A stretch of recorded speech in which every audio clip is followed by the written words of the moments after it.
50 years is impressive, and I had the pleasure of serving as an instructor for 29 and a half of them.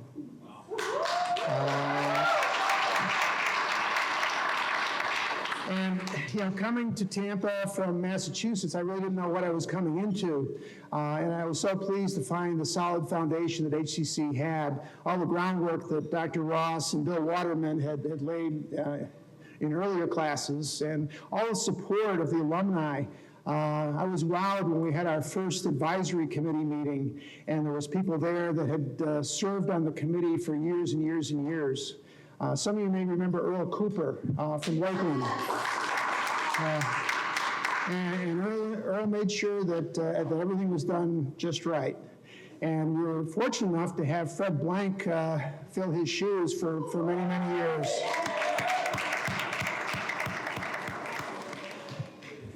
And just the opportunity to see how the program, everybody gets concerned because I've had an opportunity to travel around the country and see, I think, every opticianry program that's out there.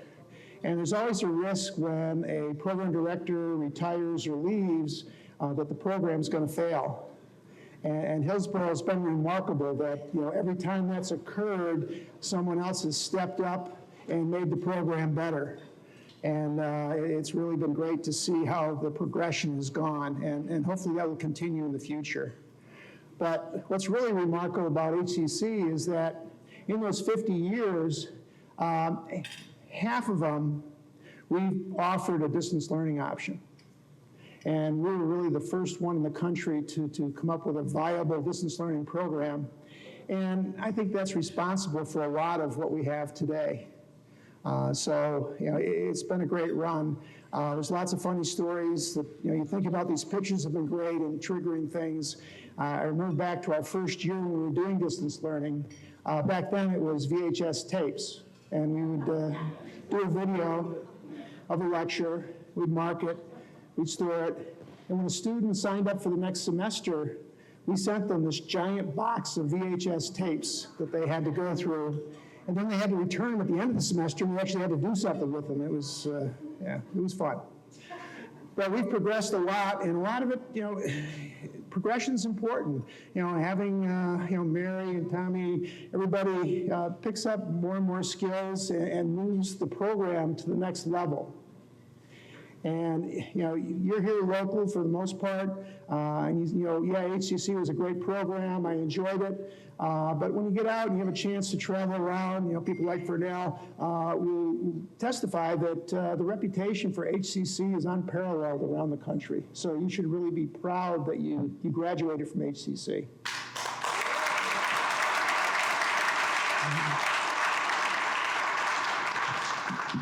And I think what I've always liked about the instructors is the amount of time that they're willing to give to the students.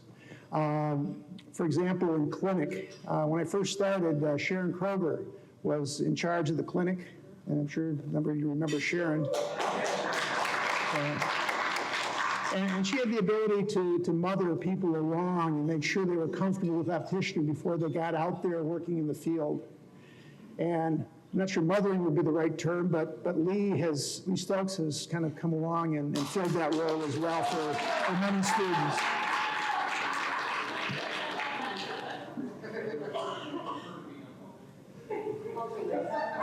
And if they need another mother, there's always Lori. But I must say that, I could have gone a number of different directions with my career, and I'm just so happy that I found my way to Tampa and had a chance to enjoy so much time as part of the HCC opticianry program.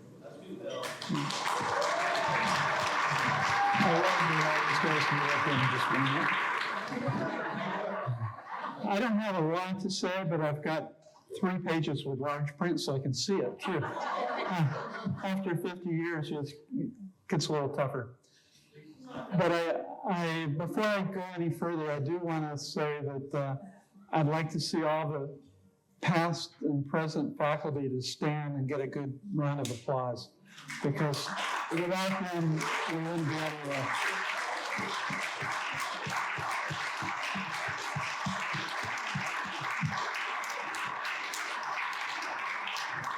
Thank you, guys. Tom asked me a while back, he said, would you stand and do a few words? And I said, all right. And I balked a little bit. And then I got home and I sat down and I thought about it and said, how do you say 50 years in a few words?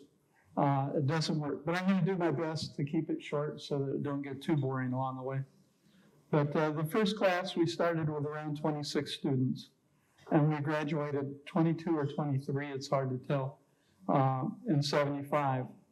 There was 18 men and 6 girls. That has totally reversed over the years. And you girls are great opticians. I've worked with some really fine ones.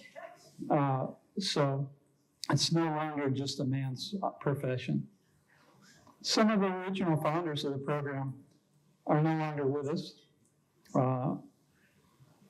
They laid the groundwork for everybody else and brought the program to what it is today with these great faculty members and adjunct faculty members. And I'm proud to have called my teachers, my professors, my friends. Of course, most everyone remembers Dr. Norman Ross, affectionately called, he was affectionately called Norm or Doc. He had this fondness for PD rules. And he said they make great coffee stirrers. And then somebody brought some cake to the class. He said they're great cutters for the cake too. And then one of his comments was, and now you gotta remember back 50 years ago, it was mainly men. A lot of us had pocket protectors.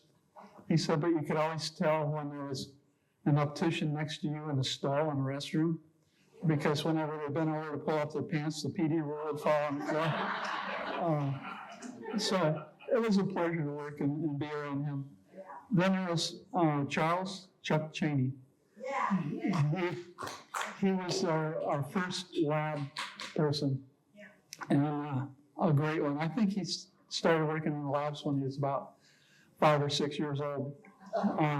And when he came to work with us and guide us in the right directions in the labs, he was our age. I mean, he was young at the time, and he was really good at what he did. He could fix anything. He could teach anything, which was great. There's another gentleman that hardly gets any credit because he was one of the first advisory chairmen for the program. His name was Eddie Mills. He was a good close friend of Dr. Ross's. I'm not sure which one in the school contacted first or whether they contacted the school since it was just getting started to put an opticianry program in there. But between him and Dr. Ross, they really kicked it off together. Bill had mentioned Bill Waterman. Bill came in about the 3rd or 4th year of the program. And he really added some good classes and good parts of the program. Bill is also responsible for acquiring and donating the Simpsons Library that's located next to the program's office. If any of you get a chance to check it out, it's amazing. It's great historical, and hopefully Parnell's book's going to be in there before too long to move it along. The first year, all the programs and the classes were held at the Society for Preventing Blindness. That was off campus. They hadn't figured out where to put us yet. And we had a ball out there. We misbehaved constantly. We had hand walking contests and things like that. I did mine on my hands, but walked on my hands.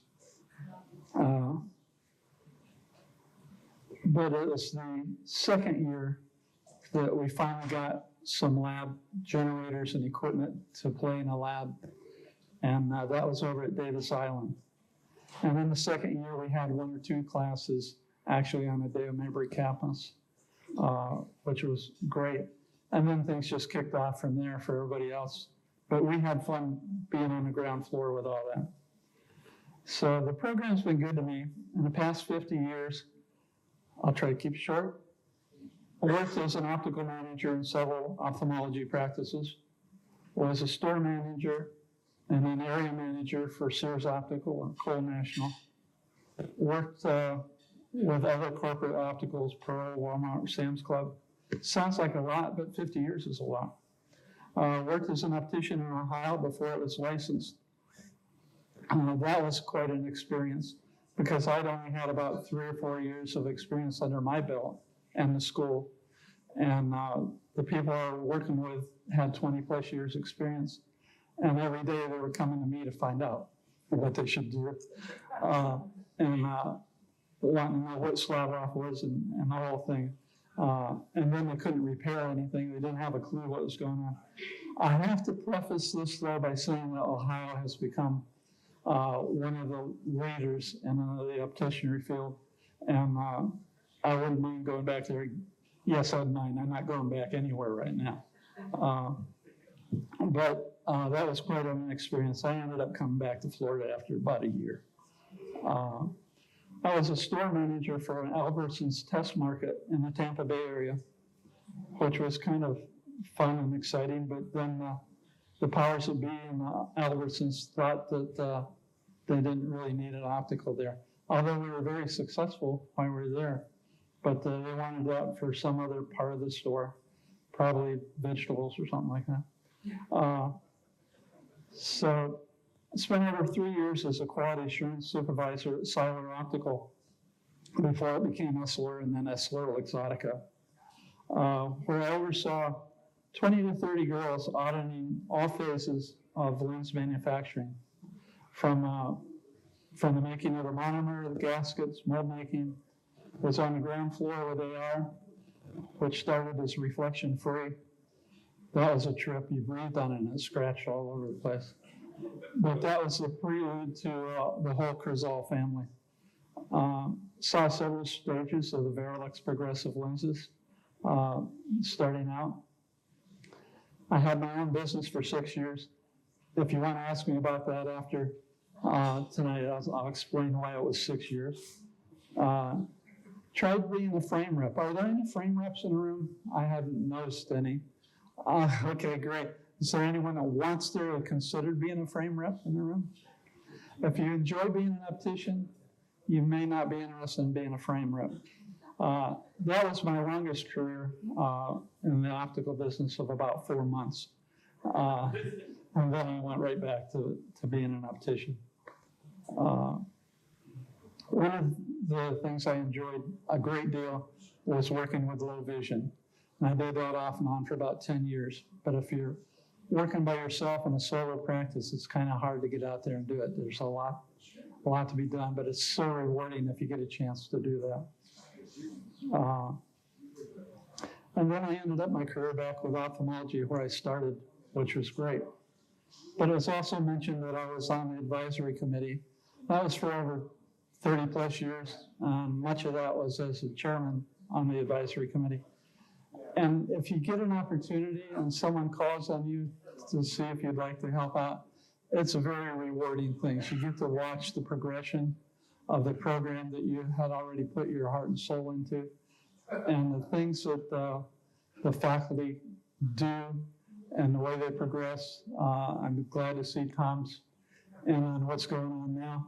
And I'm looking forward to seeing how they do from afar, because now I'm retired, and that's been my favorite job so far in optical field. But anyway, that's all I got to say. So they had a program for financing, and my mom worked in a gypsum factory, but she got a stock every month, and she put it away, like a stock certificate, I guess. So she took those stocks with me down to her bank and used that as collateral and borrowed enough money so I could put a down payment on a Pearl Vision Center. And within a week, I went from signing the back of a paycheck to signing the front of paychecks.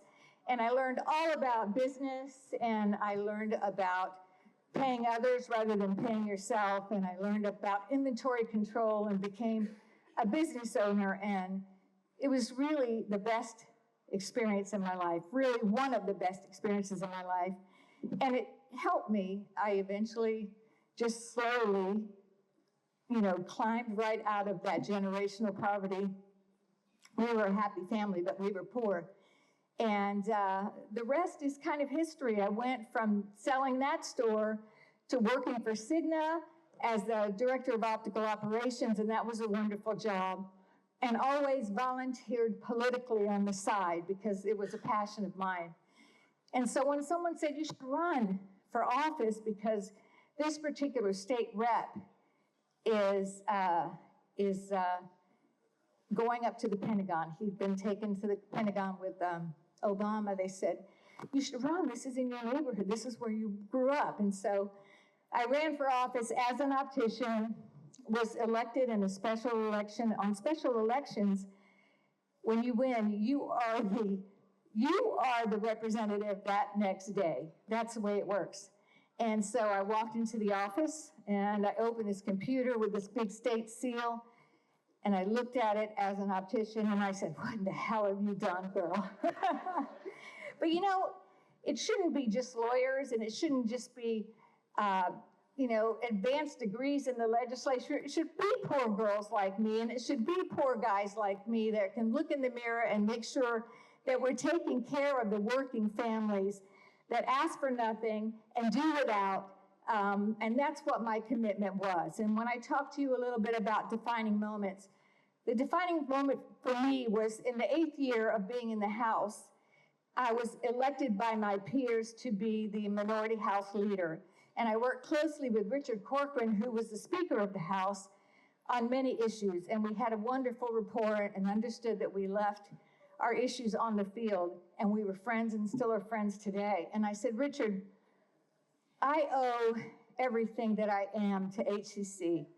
And I'm going to ask you, as we create this last budget for me in the House, I need to take care of Hillsborough Community College. I need to take care of the health sciences building. And we agreed that I would bring home $40 million for the program. So that is part of the reason. That is part of the reason that the new building exists. So I just want to remind everyone that no one defines us, no one defines your children, no one defines anything about us except for ourselves. So I feel like everything that I am or was, I owe to HCC. And my last and final defining moment in the House was to bring that money back so that others can go through that program and change their lives as well. So thank you very much. I love you all. Hi, everyone. I just want everybody to raise their hand if they've ever helped a high minus child.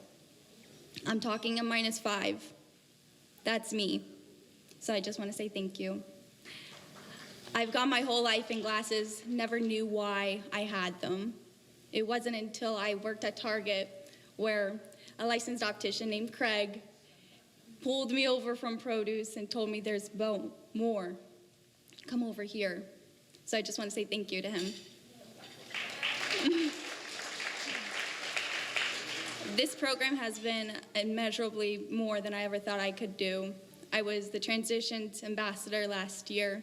Loved it, met more people than I never knew in the program and in the whole country. I was also elected as Vice President of the APSO program with over 60 students involved, which is huge. We attended Vision Expo with, I believe, where's John? Oh, he's not here. Well, we brought home the trophy.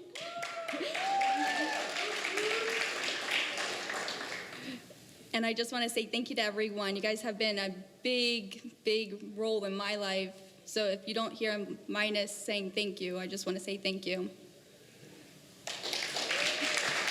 I won't take long because I know that Vince has got some great music that we're going to have a great time partying all night long. So I just will take this maybe 3 or 4 minutes at the most. Yeah, at the very, very most.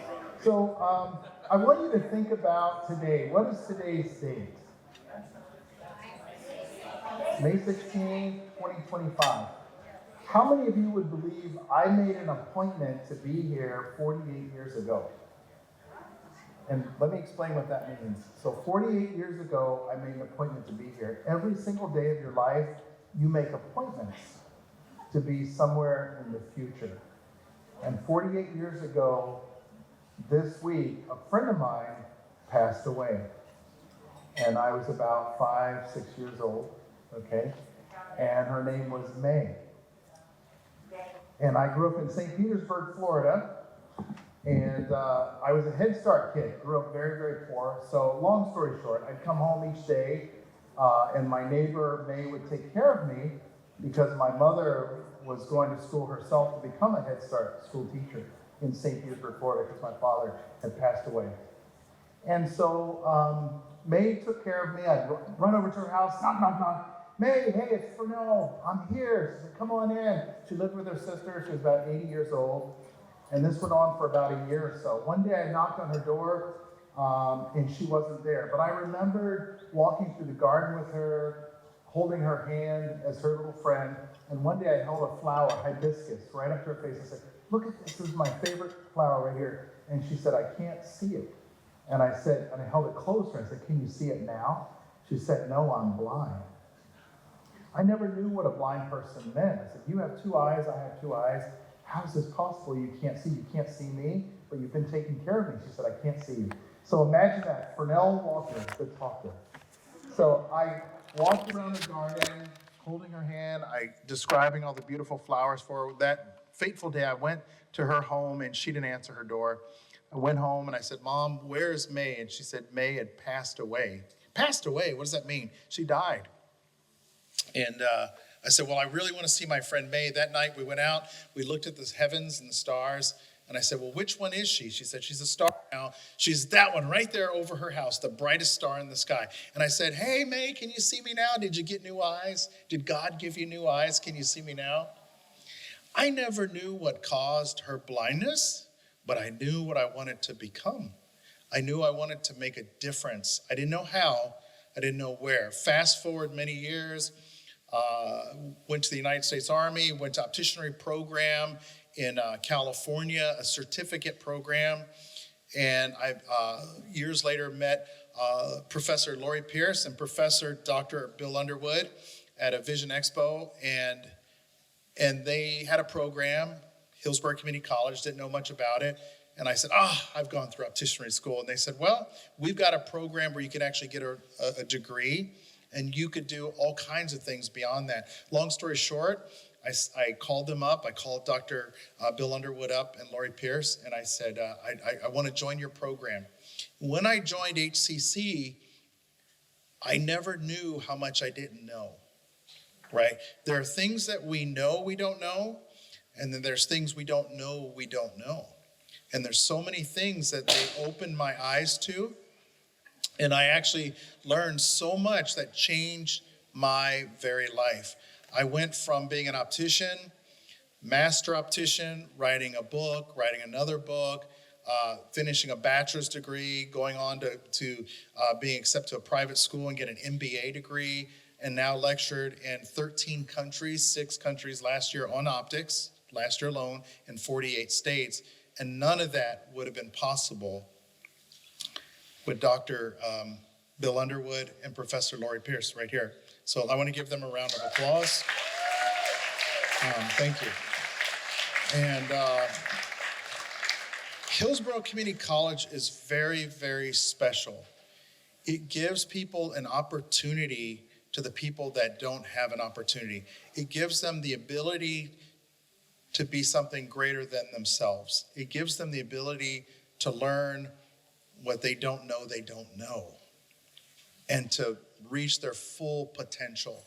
And I feel I've done that, and I've reached self-actualization because of the opticianry program at Hillsborough Community College, which Dr. Bill Underwood and Professor Lori Pierce built, amongst others, and also Lee was one of my professors also over there. Let's give it up for Lee right over there.